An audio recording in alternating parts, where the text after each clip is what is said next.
দুঃসময় টাইগারদের সঙ্গী হয় মিরপুর, তবে সেক্ষেত্রে যা করার করেন বোলাররাই। কিন্তু আজ যেন দায়িত্ব কাঁধে তুলে নিয়েছিলেন বাংলার ব্যাটাররাই।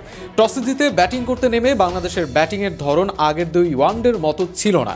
শুরু থেকে আগ্রাসী ছিলেন দুই ওপেনার সাইফ হাসান ও সৌম্য সরকার।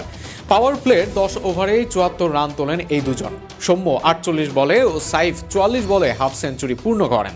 দুজনেই জাগিয়েছিলেন সেঞ্চুরির সম্ভাবনা, তবে সেটি পূরণ হয়নি। 176 রানের জুটি গড়ার পর আউট হন সাইফ। তার আগে সমান 6টি 4 ও ছক্কায় 80 রানের ইনিংস খেলেন তিনি। দলের সঙ্গে আর 5 রান যোগ হতে আউট হয়ে যান সৌম্য। 86 বলে 7টি 4 ও 4টি ছক্কায় 91 রান আসে এই বাঁহাতি ব্যাটারের। সাইফ ও সৌম্য আউট হওয়ার পর বাংলাদেশের রানের গতি কমে আসে। তাহিদ হৃদয় ও নাজমুল হোসেন শান্তরা রান পেলেও সেটি ছিল অপেক্ষাকৃত ধীরগতির। 44 বলে 28 রান করে দলীয় 231 রানের মাথায় ফেরেন হৃদয়। 55 বলে 3 ছক্কায় 44 রান করেন শান্ত। 5, 6 ও 7 নম্বরে ব্যাট করতে নেমে ব্যর্থ হন মাহিদুল ইসলাম অঙ্কন, রিশাদ হোসেন ও নাসুম আহমেদ। 8ম উইকেটে নুরুল হাসান সোহান ও মেহেদী হাসান মিরাজের জুটি রানের চাকা কিছুটা এগিয়ে নিয়ে যায়, তবে ইনিংসের শেষ বলে আউট হন মিরাজ।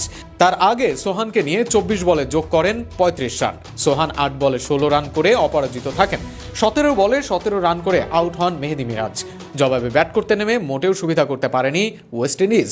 197 রানের টার্গেটে ব্যাট করতে নেমে শুরুতে উইকেট হারায় ওয়েস্ট ইন্ডিজ। দলীয় 16 রানে ক্যারিবিয়ান শিবিরে আঘাত হানেন নাসুম আহমেদ। 21 বলে 15 রান করা অ্যালিক আথানেসকে সাজঘরে ফেরান তিনি। এরপর আরও 2 উইকেট তুলে নেন নাসুম। 17 বলে 18 রান করেন ব্র্যান্ডন কিং ও রানের খাতা খোলার আগে সাজঘরে ফিরে যান আকিম অগাস্ট। নাসুমের সঙ্গে উইকেট নেওয়ার মিছিলে যোগ দেন আরেক স্পিনার তানভীর ইসলাম। দলীয় 46 রানে 16 বলে 4 রান করা শাই হোপকে সাজঘরে ফেরান তানভীর। এতে চরম বিপাকে পড়েছে ক্যারিবিয়ানরা। এই প্রতিবেদন প্রস্তুত করার আগ পর্যন্ত 15 ওভার শেষে 4 উইকেট হারিয়ে 53 রান সংগ্রহ করেছে ওয়েস্ট ইন্ডিজ। এরপর জোড়া আঘাত হানেন রিশাদ হোসেন। সেখানেই জয়টা অনেকটাই নিশ্চিত হয়ে যায় টাইগারদের। ফলে দীর্ঘদিন পর জয় নিয়ে মাঠ ছাড়ল টিম টাইগার।